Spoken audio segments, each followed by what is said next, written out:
Dis Bruno, quelle sécurité additionnelle peut-on ajouter pour augmenter la charge maximale de fluide dans une installation? La première des deux sécurités additionnelles, c'est obligatoirement une centrale de détection de fuite couplée à un détecteur de fuite. Petite note au passage, cette centrale doit obligatoirement avoir un avertisseur sonore et visuel. Maintenant, la deuxième sécurité additionnelle, là, la norme est quand même très ouverte. Et ça va être éventuellement une ventilation associée au contact sec en fait, que tu vas avoir sur ton alarme. Une ventilation d'extraction, par exemple.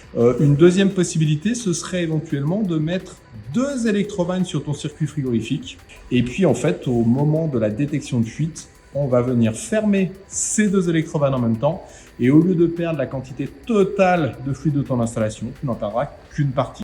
Une autre possibilité, ce serait éventuellement de se servir de ce contact pour aller couper le système frigorifique. Donc, on va arrêter le compresseur, ce qui fait que ça ne circulera plus dans ton installation.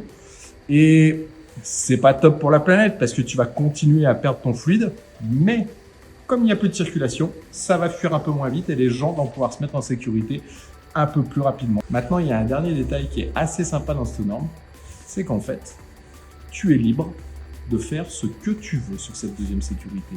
Donc si tu es un géotrouve-tout et que tu as une idée qui te vient en tête, à laquelle on n'a pas pensé, mais qui met en sécurité les gens, ça c'est hyper important, d'une autre manière, tu as le droit.